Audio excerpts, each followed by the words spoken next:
Welcome to Ali Fitness Podcast, a weekly production all about bringing health into fitness.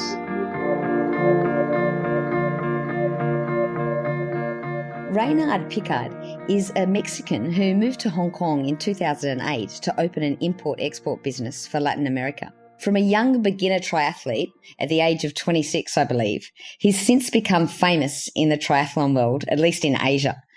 In his spare time, apart from being an amazing father and husband, Ray is a dedicated, semi-pro age grouper. Qualifying already 4 times for the Ironman World Championship in Kona, Hawaii, today we're going to find out a little bit more about Ray's secret to success. So Ray, thank you very much for coming on the show and welcome. Thank you, Ali. Thanks to you for inviting me and having this opportunity to talk about triathlon. Wow, yes. I don't even know where to start, but maybe you can take us back to when you were living in Sydney. How did you get into triathlons in the first place? It was back in 2005 when I moved to Sydney to study my MBA. I was working there also full-time in Kimberly-Clark. Back then, I had zero background for any of the 3 sports. I just used to go to the gym every single day. I was pretty consistent on that since I was like probably 15, 16 years old. I tried to keep fit in that way. I never did any like weightlifting for legs or any running, any swimming at all. Never swam before a 50-meter pool or 25-meter pool in my life. I didn't have a bike. I used to ride when I was a kid like everyone else. When I moved to Sydney, I started running just a few months before moving to Sydney in the gym just to trying to lose some weight, I guess. So I was running like 15 minutes per day. First day at work, I remember my boss saying, "Do you run?" And I was like, wow, this is like the first question I get on my first day of work. So I was like, well, yeah, a little bit. And he said, okay, I'll bring your shoes tomorrow because we're running every day at lunch, right? I was like, okay, sounds good, but where do we shower or what? And he said, we have showers in every floor. So I was very surprised. I was like, wow, never seen a shower in an office in my life. So I brought my shoes the next day and I started running. It was a beautiful, beautiful run. So first day I remember we had the office at North Sydney, just over the bridge, on the other side of the bridge, Harbour Bridge. So every day at lunch, it was just running along the bridge into the botanical gardens, around the opera house, back to the office, quick shower and lunch on the desk. And I was like, wow, this is great. I remember seeing everyone in the botanical gardens in the first day. I thought it was like a race or something. It was like a massive boot camp, right? And I just couldn't believe it. It was such a different lifestyle from what I had in Mexico. So I just started running every single day with them and really enjoyed it. After a couple of months, I started getting tired of running. And I had a friend at work who did Ironman, right? I remember the first time he told me the distances. I just couldn't believe it. I was like, how does he train and has a family and still work? And I just couldn't believe it. Just the distance was like, he actually sold me his first bike. I paid like a 200 Australian dollars for a bike, including shoes, computer, everything, right? A very old aluminum bike. And I started on my own, right? I just downloaded a program from internet, just started following the program, just all on my own. I didn't join any club or anything, finding it with myself. And then another friend from Venezuela, he just joined with me. He had done a triathlon before. So we said, okay, let's sign up for our first race. We decided to race in Canberra's Olympic distance. This was November 2005. No, actually, January 2006, our first race. So we went there with only 3 months of training. And I remember finishing the race, sprinting with my friend on the last 200 meters. Like we were first and second. And we finished last. It was a tie, last place in our age group. I was exhausted. I remember that was my first experience. And I loved it. I got really hooked into the sport. After that, I just kept training, but just very simple. All reading online. I remember the first time I swam, same. I couldn't even cross the 50-meter pool. I was doing all these half marathons, and I was a good runner, an average runner, but I was good at it. I just couldn't cross the 50-meter pool. I had to stop in the middle. So it took me a long way to being able to swim for 1.5K. That was my biggest fear and concern on the Olympic distance. Then after the Olympic, I did a couple of sprints there in Sydney, and then I decided to do a Half Ironman in Port Macquarie, November 2006. And same, I did it with barely training, just everything online, all on my own. I did my first Half Ironman in November.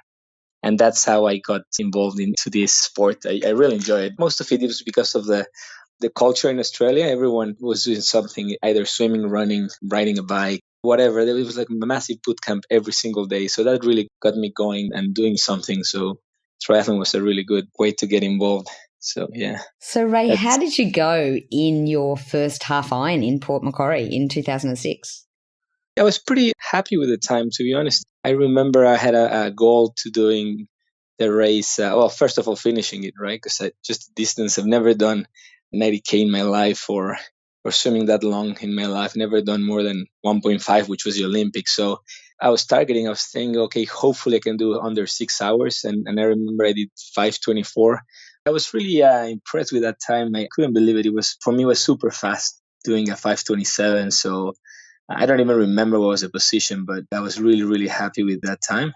So you weren't And really competing against others. You were just sort of going for your own yeah, no, it time. was just for me that time. It was just like, I don't know. It's like now I see like race across America on the bike. That I see something that it's completely beyond my limits. Right. That's the way I saw Half Ironman back then. Like something completely extreme. So for me, it was just a matter of finishing it and being able to do it, just go through the distance and that's it, right? So, and I had the 6 hour because I was just adding and saying, okay, this is how I usually ride. This is my average speed. This is my average pace on the run.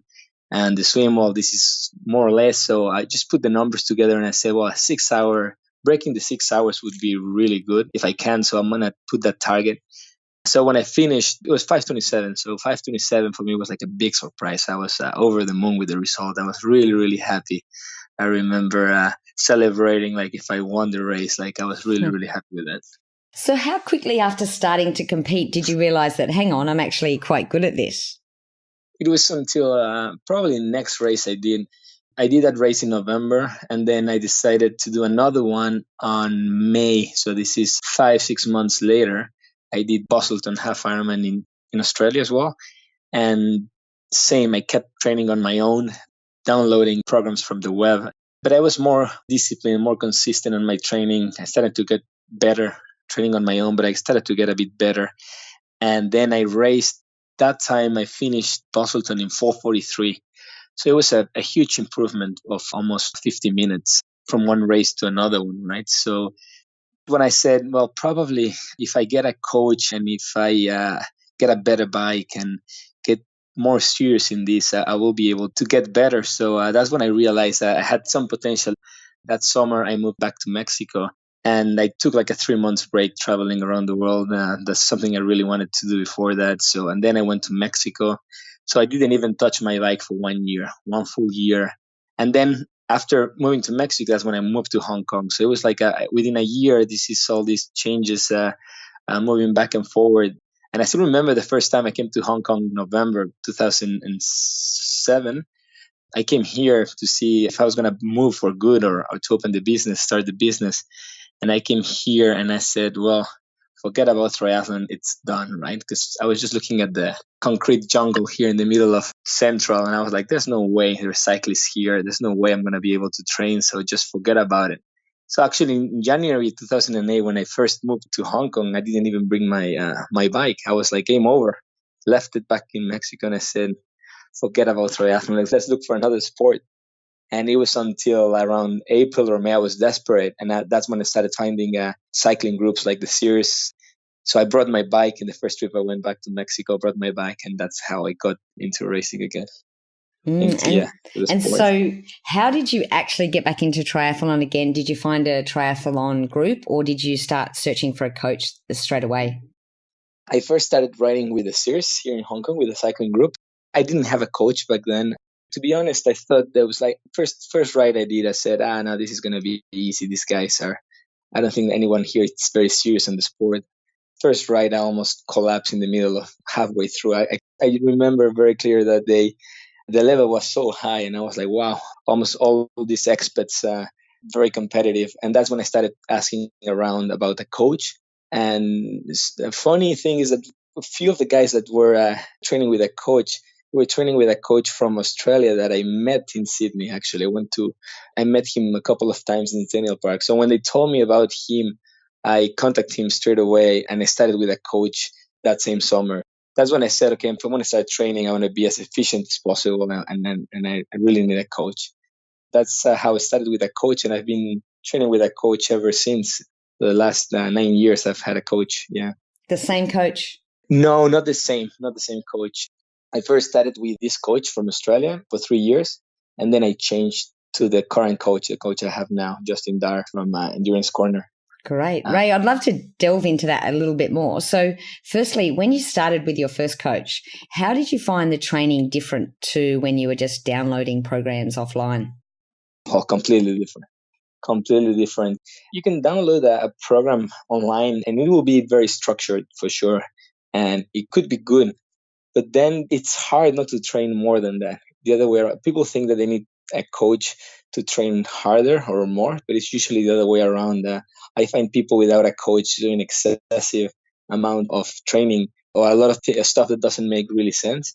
They feel like they need to run 3 hours just because they have a race coming up soon where probably they should be just running for 1 hour or so. So even if you download the programs online, you always doubt and you said, oh, no, this is too little. I have to go farther. I have to run more hours. I have to put an extra session. So I think what I found is that I was just sticking to his program. And even if it was too little, I was just doing whatever this coach would say to do. I think that's the main thing when you don't have a coach. You're always thinking it's too little, or the other way around. Probably if you have a session, like a big session, probably you say, oh, no, this is too much. And then you just cut it and you do half of it, or not as hard as it should be. So having a coach for sure, you always, even if you think that, you can always call him and say, hey, look, this is too much. And he will explain, well, this is not too much because this or that, or you feel this is too much. He will adjust the whole program and not just that session. So, and he can always explain why, right? And obviously a program that you download from the web is like a very general program made for, mine was called From Couch to Try or something like that, like from doing nothing to your first triathlon. So it's very, very general. And with a coach, for sure, it will take few weeks or a couple of months to really understand how you work, how fit you are, and then they'll start putting your program just tailored to yourself. It's only for you, right, to follow. So that's the main difference, for sure. Yeah. And then how did you know it was time to change coaches? That's a good question. I was very happy with the coach I had. His name is Bruce Thomas. He's like a very old school. He was, I think, top 10 in Kona back in 1993 or around that time. So he's like one of the old school coaches. Like he was a very good athlete. But same as all the old school coaches, he perceived effort or heart rate. And I was just looking for something more specific. Like I didn't really like going for a long ride and just saying, okay, first hour in zone 2, second hour in zone 3, and then zone 4, and then back to zone 3. And this is all perceived effort or heart rate or whatever. So it wasn't very, very specific. So I was still improving, but not at the rate I wanted to improve. I wanted just more and more feedback. He didn't use any software. He would send the training plans in an Excel spreadsheet. He wouldn't get any information back from me other than just an email saying, great session. Yeah, I felt good, or I was too tired or whatever, but he didn't have any data to see. That's why I started looking around, asking people, and that's how I got to Endurance Corner. Some people were training with Gordo. He's pretty famous. He's author of Going Long, the book. His friend was training with him. He recommended his company. At the time, he was very busy with other athletes, and he suggested me to train with Justin Dyer, his partner with Gordo. I started working with Justin January 2011, I think, 2012. First thing that Justin said, for example, the difference with this other coach is like, you have a power meter. And I said, no, I don't have a power meter. So he said, okay, buy a power meter. I know it's expensive. If you don't have money, save money. And then once you have the power meter, call me back. And I was like, okay, sounds good. So I bought my power meter and then I called him back saying, I have a power meter now. And he said, okay, now we can start working. Huge difference. I mean, all his sessions are very structured, all based on power. All these intervals, everything is very well thought. Every session has a different purpose. There's not even a single junk mile, like they call them, right? It's all very well planned. And I think this is something you really need when you're an age grouper with a job, with a family. All of us, we all have very limited hours to train, right? And you want to make those hours the most efficient doing just an easy recovery 4 hours ride is not an option for us. I mean, it's not that it won't help you for sure. I mean, if I were a pro athlete or I had like 25 hours per week, yeah, for sure I could do a lot of recovery rides or recovery runs or very easy. I don't have that time, right? So I have to make my training as efficient as possible, and having a coach like him makes a huge, huge difference. And you mentioned that before you found Justin, you were finding that you just weren't getting the results that you wanted, or you weren't getting as good as you wanted quick enough. How did that change with Justin, and how did you even know that you were getting better? Well, I mean, to start with, my previous coach, I knew I was getting better because I was improving my time, but at the same time, I couldn't, like some stuff on the bike, I felt like I was a bit stuck. I couldn't get faster. I was getting a bit impatient in that way. So when I started training with Justin, for example, you know what it's a power meter and how numbers are numbers, right? So you can do an FTP test and know what's your exact FTP, your number, and then you start to see how all these workouts are related to improve that FTP. So you see all these different intervals, either 30 seconds very hard above FTP or these 20 minutes of power. And you see how this power, this FTP starts to change, right? To increase little by little. And you feel, for sure, you feel stronger. And at the same time, you feel faster. And when you start training with power, you kind of stop looking at speed, average speed. You don't care about that because that's so, I mean, you can have a headwind, you can have a tailwind. It could be too hot, it could be too cold. All these factors affect the average speed. If it's raining, if it's a lot of traffic in the roads, but the power, it's something that won't change, right? It's a number and doesn't matter if it's windy, not windy. Watts are watts, and you were pushing. So that's the best measurement. And that's where you can really see the improvements, right? Well, before I couldn't push more than 220 watts for 40 minutes, and now I'm pushing like 230, 240 for over 20 minutes, and so on, right? And you keep increasing. And then for racing, same thing, right? You can measure yourself race after race, disregarding the course, because if it's a hilly course or a whatever, or if it was windy or whatever, but you can see your average power and you can see how you're improving, right? And same with the run. I mean, all my runs, doesn't matter if it's a long run, a short run, all my runs are always with intervals and it's always very structured. Some people don't like that, but for me, if I don't have any structured workout, I go crazy. I can't just go out and run for 1 hour. I can't. I need intervals. I need something to look for, and also that makes the whole workout much quicker or just breaks it up, right? For me, it works really well. And it sounds like for you, Ray, it's a bit of a time efficiency thing. I know your family is very important to you. So how do you juggle your work, your life, and your training? It's a good question. First of all, I mean, you need the support from your wife. I think that's the most important thing. Without the support of your family, you're always against current, right? So first of all, you have to have that support. And once you have it, I mean, you really need to be careful on how you manage your time, I think, just to keep everything kind of balanced in a way. So the key thing for me is just keeping a routine as same as possible week after week after week. So don't change the routine. So for me, ever since I got married probably 2009, I've been following the exact same routine. So I train from Monday to Saturday, never train on Sundays. I always train in the mornings.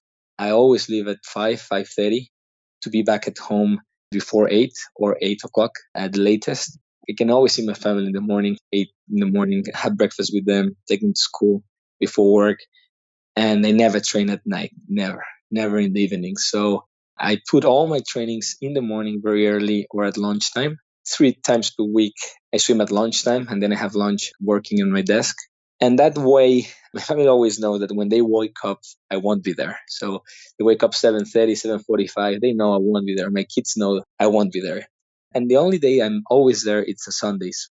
For example, I have also the routine of cooking pancakes for my kids on a Sunday, right? So it's funny because my kids, they know that if they wake up and I'm there, it's pancakes day.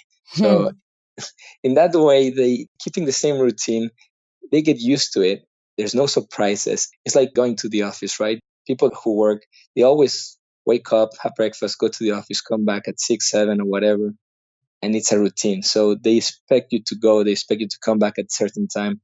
And if you keep that routine, I think you keep the balance and a certain harmony. And also, I mean, giving the family one of your 2 full days off, I think it's a way to do it, because I see a lot of, unfortunately, there's a lot of people out there that they work crazy hours and they have to be in the office at 7 and they leave the office at 8 p.m. or whatever. And that's really tough. They have to really short sessions, and then they have to squeeze 12, 14 hours of training in a weekend, right? So they're away all Saturday and all Sunday. And to me, that's really tough. I wouldn't be doing training for Ironman if I had that schedule at work. There's no way, because you have to sacrifice a lot. And probably if you do it for a year or 6 months, it's all right. But if you're planning on doing that for the rest of your life, or you want to do it for, like myself, that I've been training for 11, 12 years, it's not sustainable. I mean, your family, sooner or later, it's going to break, right? You cannot live every single weekend of your life. Like, for example, a Saturday, if I go for a long ride, I try to leave at 5 in the morning, 5:30, so I can be back around 11:30 to noon, which is it's already late. It's half day, but I try to come back as early as possible. And that's why I also stopped doing long rides with groups, with cycling groups or with teams, because it's more time efficient to go on your own. You just go out, I never stop. I do my own workout, head down, do whatever I have to do, and then rush back home. Otherwise, you always have to wait for people. I mean, doing long rides with friends, I really like it. But when you're just training week after week, you cannot just go on long rides with friends every Saturday, because they just tend to be too long. They stop too many times, chit chat, wait for each other, which is nice. But when you're training and you have a family waiting for you, I think it's better just do your own thing, come back, right? So, yeah, it's what I do, and it has worked for so far. So, Ray, obviously it depends on where you're at with the race, but how many hours a week would you train, and what would that look like, say, Monday through to Saturday? Just to give you an example, this year, 2017, my average hours per week training is 13 hours, 11 minutes so far from the 1st of January until today. People would say, but this is considering your time off, your holidays. Well, so far I haven't had any time off or holidays or anything off training since the 1st of January, right? So I think that's one of my advantages, I would say, or key strengths is the consistency. So being able training day after day, following a plan, not taking breaks, it's what has made a big difference in me, I think. For sure, I mean, there's 13 hours average, and there's weeks that I train probably up to 17. That's like a big, big week for me, will be a 17 hours week. I do a couple of blocks per year, which is like a 7-day block, which I would do up to 25 hours. And this is just to have a big boost. I usually do it, like, for example, on March at the beginning of the year. And I do another one probably during summer, just before a world champs, like for Kona, for example. And I sometimes do one bike trip as well, like a 7-day or 5-day bike trip, where I just cycle with a group of friends and go to different places. Like we've been to Thailand, Taiwan, Japan, or different places. And it's really, I really enjoy them. And at the same time, you do a really good workout for 5 to 7 days, right? But in a normal week, I would say I always, like, for example, I run 6 days a week. I have 2 key runs. Let's say a Monday, I do a long run, and a Wednesday, I do a speed session. And then every time I get on the bike, I just do a 15-minute break session off the bike. It's really easy run, but I always run off the bike. Monday, Wednesday, and Friday, I do a run. And then I have 3 bike sessions, Tuesday, Thursday, and Saturday. I always run off those 3 sessions. I get off the bike and run about 15 minutes off the bike. Saturdays is my long bike. I tend to do between 3 and 5 hours. If I'm training for a half Ironman, I never do more than 4. And if I'm training for a full, I probably do 2 to 3 5-hour rides. Like this time for Cairns, I only did 3 really long rides, 5-hour rides, and that's it. And for the swim, I swim 3 to maximum 4 times per week. I swim Mondays, Wednesdays, and Fridays as well. And I try to do them at lunchtime. Sometimes I try to squeeze one more swims during the week, which is very hard, but I try to do 4, especially when training for an Ironman, just to increase a bit the volume and the frequency and try to get better on the swim, which is my weakest leg. That's the overall picture of my training. So yeah, it's not a lot of volume, but I can say everything is very well structured and every session has something different. It's something that I really like of my coach, is that every single session since I started with him 5 years ago, every single key session is different. I can't believe how he gets so many different ideas and keep changing the structure, but I never repeat any session. That always keeps me motivated because I'm always like opening Training Peaks and seeing, okay, let's see what's for tomorrow. It's like a surprise. And wow, different sessions. So I'm looking forward. And I think one of the key things is that I've never had a session that I feel it's too easy, and I've never had a session that I cannot do. There's a lot of sessions that I see them and I'm thinking, there's no way I can do that. I cannot hold that power for that long. It's going to be really hard. And every time I do the session, I'm able to do it. And that's, I think, key thing for a coach, not breaking you, because if it breaks you and you're not able to reach that target in that session, then you get demotivated and you say, okay, I couldn't do it. I'm getting slower. Something is wrong. But if you can do it, it's like finishing a race. It's like, wow, it's challenging because at the beginning you didn't think you could do it. But when you finish, you're like, okay, I just finished this session. It's really tough and I just nailed it. All the numbers, I hit those numbers and I was able to do it. And that's basically what I do, like not big volume, but very intense workouts, trying to get to be very, very efficient. Ray, can you give us an example, say maybe one of your riding sessions that you've done recently where you looked at it and you went, oh, I don't think I can do this, and then you proved yourself otherwise. Can you give us a little rundown of what that involved? Basically, I mean, when I say I cannot reach him, it's more about the watts in the sessions, because I can see how he just bring the intervals at a higher level, right? Before I remember like probably I did something similar a couple of months ago. Let's say something like 4 times 15 minutes at 300 watts, 320 watts. And before I know, I did something similar, like 280 to 290. And I remember it was super, super tough back like 4 months ago. When I'm doing it, I'm reaching those numbers, right? I'm like, wow, I'm very surprised because I didn't know that I could get those numbers or reach that target. And it seems like my coach knows more about myself than I do. It's that sort of training. Like, for example, I can give you one that it's just like a main set of 4 times 15 minutes at 290 to 310, then 15 minutes CC, then 4 times 25 minutes at 260 to 280 watts, and then 15 minutes CC, and then 5 times 1 minute at 350 to 400 watts. So that's sort of a main set of a long ride of a 4 hours and 30 minutes ride. And as I said, all these workouts are different every time, and the whole thing, the structure, the everything. And I might not understand why, and I try not to question why am I doing this, because I just trust my coach, and I just said, okay, well, he's doing this because of he's looking at the long term. I just do whatever he says, right? But yeah. It sounds like one of the key factors, I guess, with having a coach is trust. Would you say that the fact that you trust your coach so much really helps you with your training? Oh yeah, for sure. Yeah, I mean, yeah, I'm trusting very much. I mean, every session, as I said, even if, or sometimes you think it's too easy, right? And you say, well, why am I only having like an hour and a half run if I'm so close to an Ironman? I should be doing like a 230 minutes, 2 hours and a half. But you just trust him and say, okay, don't overdo it. Because if he's putting you an easier session or an easier week, it's because probably next week is going to come very hard. And you don't know that. On the other way, same, if you have a really hard session that you think you won't be able to do it, you just have to trust him. And if he's putting those numbers, it's not because he's just getting them out of his head and out of nowhere and just putting them there. He's putting them there because he knows that you can get them or you should be able to get to those numbers. And as I said, I mean, I've never had a session where I come back and say it was impossible. I couldn't do it. I couldn't reach unless I was sick or tired or something, because that happens sometimes, right? You know you're sick, you try to reach the numbers and you can't, and then you just stop, right? But if on a normal day, I can always get to those. Not easy. It's a big satisfaction when you can get them, right? So for sure, you have to trust your coach. I mean, you don't have to have a coach, but if you decide to have a coach, you have to listen to him. You're paying a lot of money to a coach.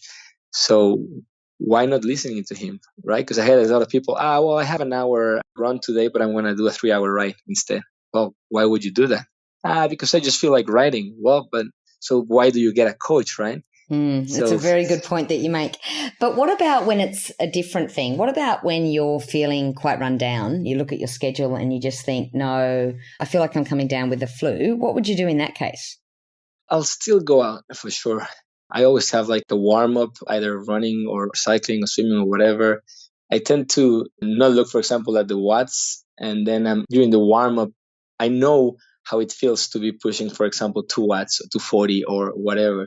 And then I look, and if I see that the numbers are much lower than what I feel, I know that something is wrong, or if my heart rate is really high. Because sometimes you feel like you have a flu, or you feel really tired, and then you go out and you feel great. It was just that feeling in the morning, then, or you were trying to find an excuse within yourself not to do the workout. I always say, okay, let's give it a go. If I feel bad, I cut it short, or I just stop and go back for sure.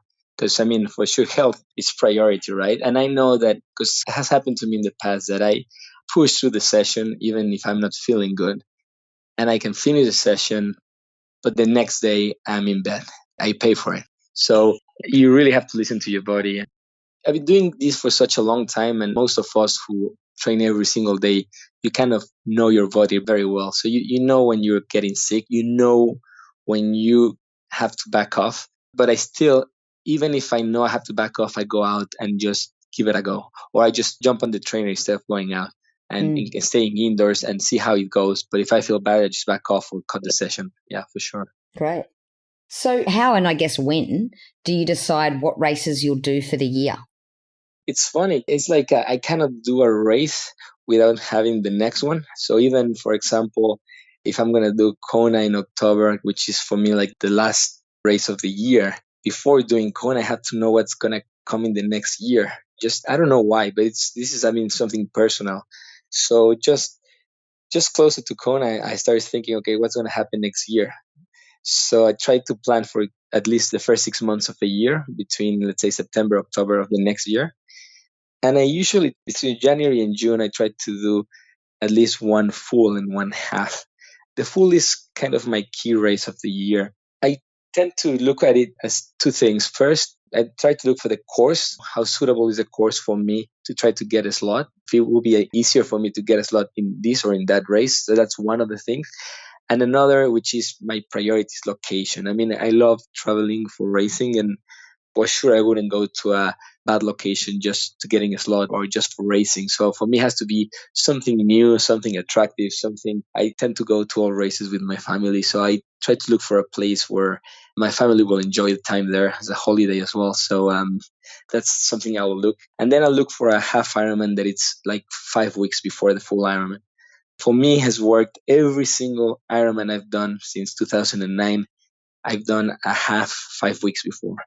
And that really works for me. It's like a really good preparation for racing. You can do a lot of training, but racing is different. So when you race on a half, you get ready for the full, and you're just always thinking, okay, I'm ready now. You do a good half before the race. So that's something I look into it. So a full and a half, and then I might do another half in those first 6 months. And this is just purely on location, let's say, or I try to do it at the beginning of the year between January and let's say around March.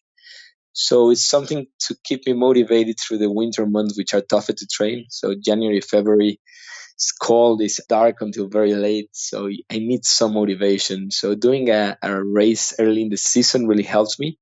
And that's where I say, okay, well, I haven't been to either Philippines or Taiwan or whatever. I look for races in the area that I haven't been within the first 3 months of the year, and I just choose one, something that it's close. Those races I tend to go on my own, don't bring the family. So the second part of the year, it depends on whether I qualified or not for Kona, also for the 70.3 World Champs. So like this year, I qualified in Liuzhou for Kona in April, and then I qualified for the 70.3 World Champs on May. So I signed up for both. For the next half, I'll do 70.3 World Champs in September and Kona in October. So that's kind of the same thing I did last year. I'm going to do it this year. So yeah, second half will be one full and one half. So I'm very fascinated with your location strategy and the way that you weave your family in as well to get their support. I recall a conversation that we had one day, Ray, when you were telling me, yeah, I think I'm going to do the South African race. And I was like, oh, really? Because that's, not really the ideal course for you, is it? And you said, well, no, but I think I can sell it to my wife and the kids haven't been there. And I was very impressed that you have to take all of these little factors into consideration when you choose where you're going to race. Yeah, for sure. I mean, I think for the family, it's a lot to put off with the training. And then for me, to be honest, it does make a difference. I mean, for some people, it's a hassle to travel with the family. And it is in a term of traveling the airport, checking in, getting on the plane, all this stuff. And then before the race, yeah, well, you're with them at the pool doing stuff. But I really enjoy having them. For me, it's a great motivation on race day to have them there at the finish line, having my kids, high-fiving them on every lap on the run really keeps me going. It's something that I really, really like and really enjoy. And that's why I say, well, let's make the whole triathlon thing, the whole Ironman thing, a good experience for everyone. So I choose good places that we can take some time off after the race and look around. I really like my kids getting involved into the whole thing. My 2-year-old just looks at the logo, Ironman logo, and she would go, go, papa, papa, go, just by looking at the logo, right? So she's like really, and I love that. I really love that get involved. It means so much to me, the whole racing experience and training, that getting them involved, being part of it, I really, really like it. And I can't wait for them to start doing Iron Kids. Right. So I'm really looking forward to that. Yeah. That's excellent. Ray, something that you mentioned that I just wanted to go back and talk to you about was your average 11 hours a week training. Does that involve... It's 13 hours. 13 hours. Does that involve any strength training or any mobility? No, not really. This is something I tried for 1 year. We incorporate some strength work, but that means I had to sacrifice some of the other training. Because, I have the 13 hours, right? If I do an hour in the gym, that means I have to cut a session, either running or swimming or cycling. It's not that I can add, because some people say, well, yeah, you can also do yoga. It's really good. And then I know that yoga will be really good to do. And also if you do Pilates, which is also really good. And if you do strength, it's also really good. But I wish I had more time, right? I have so limited time, so I have to do whatever I can do. And that's, my coach thinks that it's better just to focus on swim, bike, run by the time being than doing a strength or another session. So that's why I don't do it. But it's not that I don't believe that strength would work. I am a true believer that, doing strength workout will improve. But I don't know if it will improve having to cut a run or a swim or a bike session. So that's always the thing. And as I said, well, my coach thinks it's better just to stick to swim, bike, run, no strength. And I'm just, as I said, just following whatever he says, no questioning. And yeah.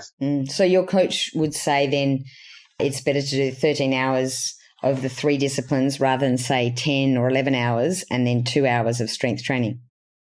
Yes, correct. Yeah. If I had the extra 2 hours, I would probably do a gym session or one gym and then one yoga or whatever. Yeah, well, I would definitely do it. And I think it also has to do with, I don't know if he'll do it with all his athletes. Probably he'd do strength sessions with another athletes, but also he knows how I'm built.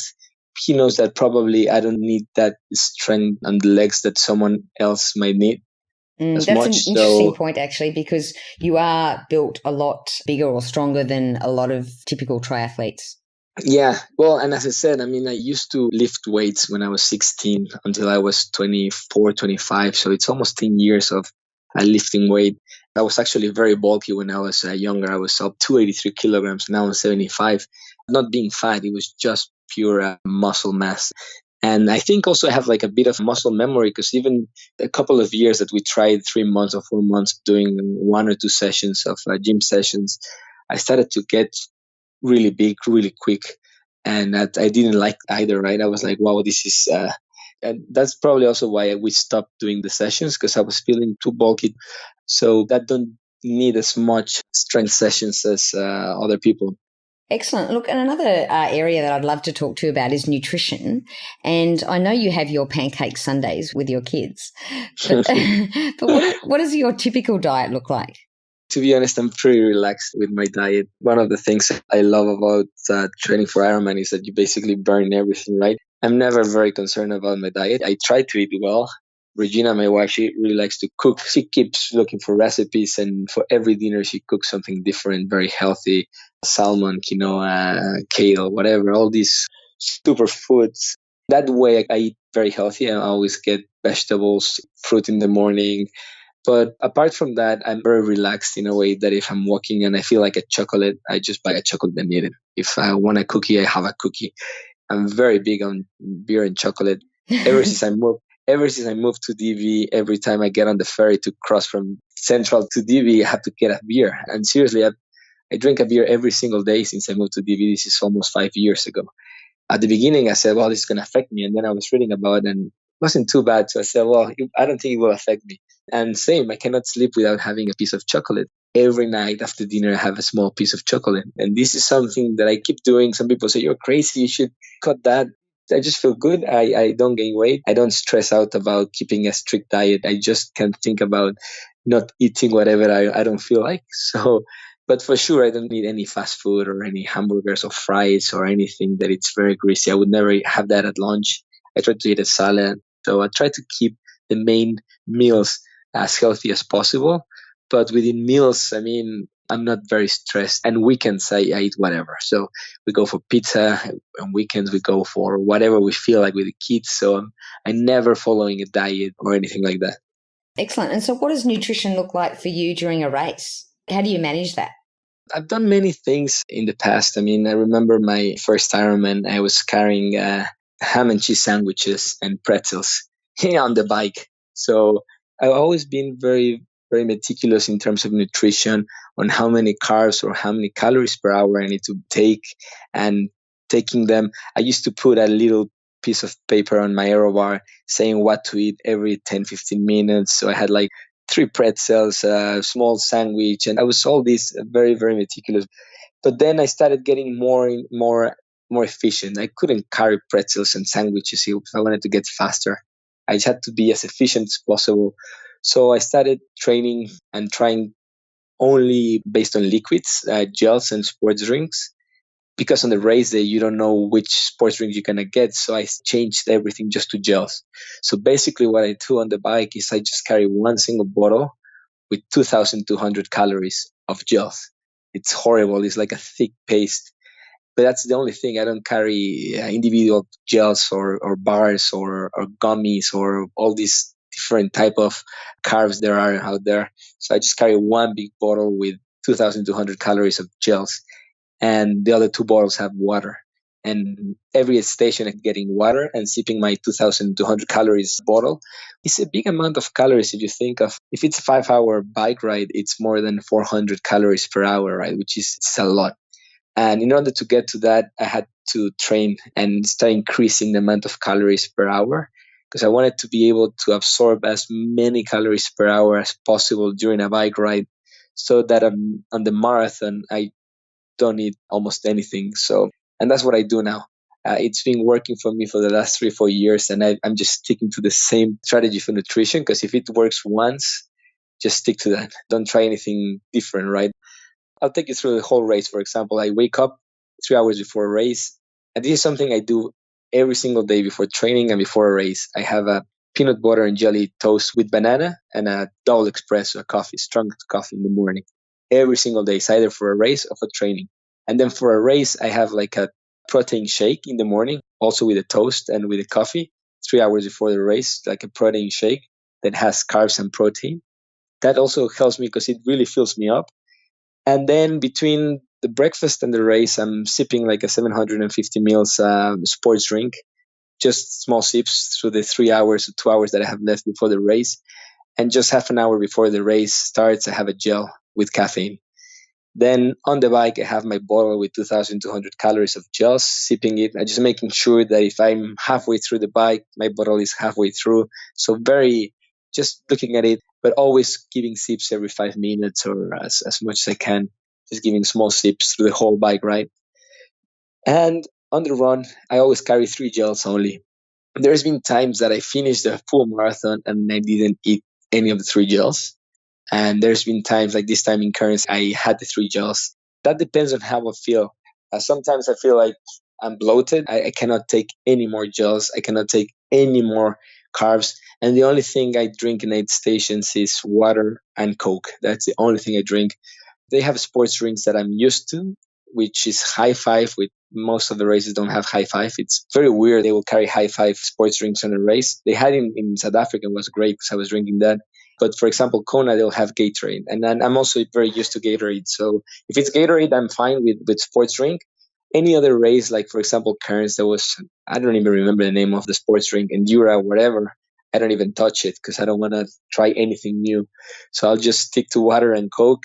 And you know how it feels. Like you could be feeling great and suddenly just something kicks in and you feel crap like in a second. And that's when I have my gel. If I feel that, I will have a gel with caffeine. Sometimes some bananas if I feel like I need something solid. That happened, for example, in Cairns, happened in South Africa as well. Doesn't matter how many gels or whatever I took, I still felt like I need something solid. So bananas for me work really well. I don't feel bloated or I can digest them very well. So I'm just eating like quarter of banana every aid station, or every 2 or 3 aid stations. And the other thing that works like magic for me, it's caffeine. I do carry some caffeine tablets on the bike, and I take them whenever I feel like a low. Usually it's after 100 Ks, like 120 Ks is when I feel my first low. I mean, for example, the tablets I take, they have taurine and caffeine, and 3 of those tablets is equivalent of 1 Red Bull. So I take 3 of them, and it's like having a Red Bull, but just in pills.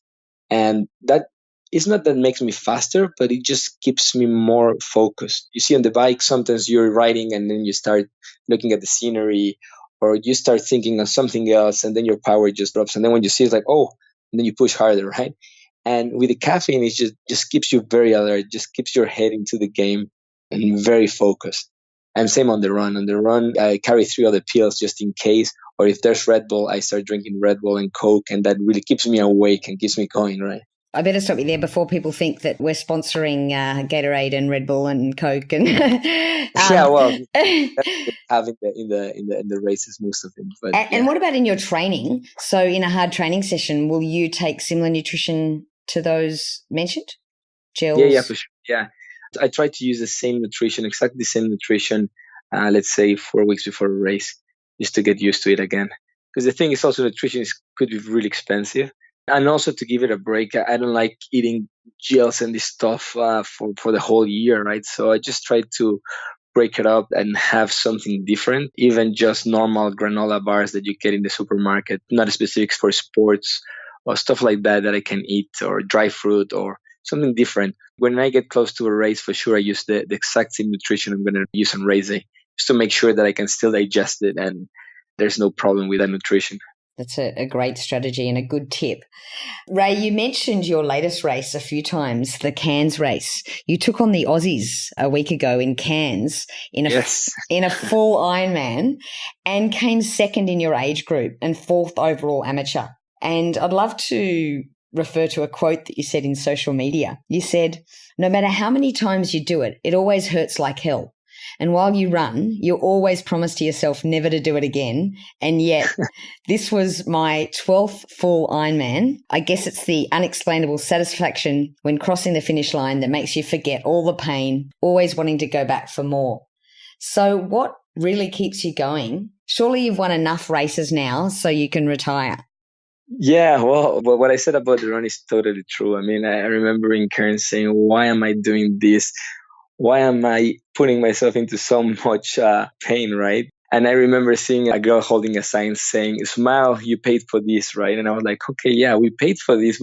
Nobody's putting us through this. It's my own decision. Come on, keep your head up, keep running, and you keep playing games with your mind until the finish line. And when you cross the finish line, that sensation, that it's an unexplainable feeling, and it's very different the one you get on a half and the one you get on a full. The one on a full, I cannot explain it, but it's unbelievable. It's the best experience, and you just cross the finish line and you're already thinking, when is the next one? I want to do it again. It's just the way the mind plays. One thing is that the reason why I do this is because I love training. That's the main reason. I really enjoy training, and even if there were no races, I would still training every day because it just makes me feel better, right? Racing for me, for sure, it's like, well, the result of that training. When you start racing and you start getting into these podiums, it gets very exciting. It changes the whole thing, right? It keeps me going because I keep getting better. I remember my first Ironman back in 2009 in Busselton. My first Ironman, I did 950. It was a great result, but I still finished like 50th in my age group. And I was like, and all of the other were Aussies, right? And I was like, these guys are unbelievable fast. That's one of the main reasons why I signed for Cairns last week, because I knew I was fit. And for me, beating the Aussies was like a highlight in my triathlon career. It's just like one day, I remember saying in Busselton, one day I want to be in a podium in Australia. I really want to be in a podium. So going back to Cairns, which was the Asian Championship, it's a big race. There's a lot of people going there trying to chase a Kona slot because there's more slots. So I knew it was going to be competitive. I wanted something really competitive to test myself. So I went there and I had a really good result, a better result than I expected, to be honest. I was very happy with the result. So that really makes me believe that I could get a top 10 in Kona, and that's my main goal. To be honest, my main goal is a wooden salad bowl. And the only way to get a wooden salad bowl is placing top 10 in Kona, and that's my ultimate goal. First time I did Kona, I was like 50th place, and then this last year was 33rd place.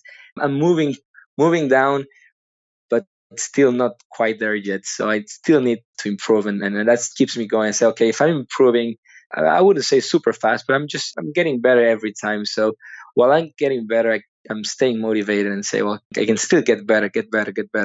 I think that if it gets a moment that I get stuck and I just don't improve, that might be a time that I would say, well, probably reassess what I'm doing and say, probably I have to stop now or do something else. But while I'm improving, I will still doing it for sure. Yeah. So top 10 in Kona will come first, right? I would love that, to be honest. I know it's tough and I know it's not possible now still. This year, for example, I know I'm not right there yet.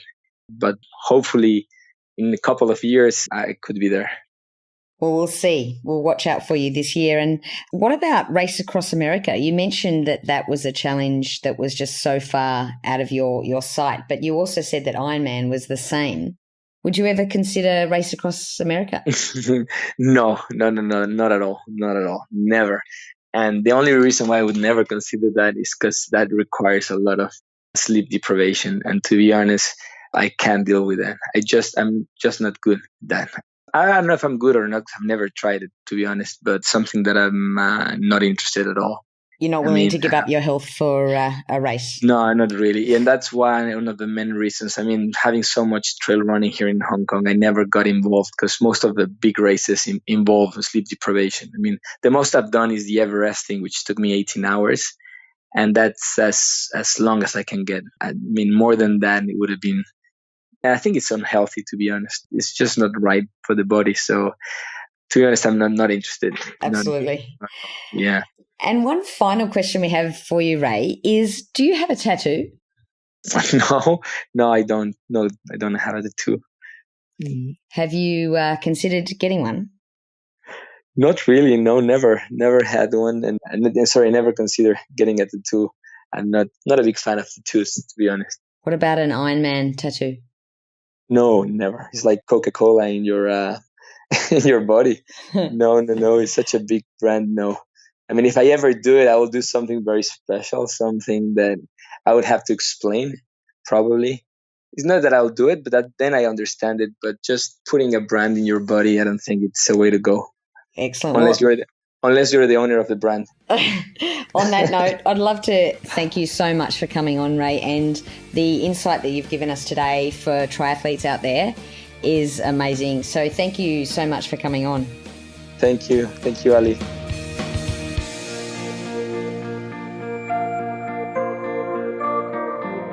For all the resources and show notes from today's episode, please go to www.ali.fitness. If you liked today's episode, please show your appreciation by going to iTunes, give us a 5-star review and subscribe.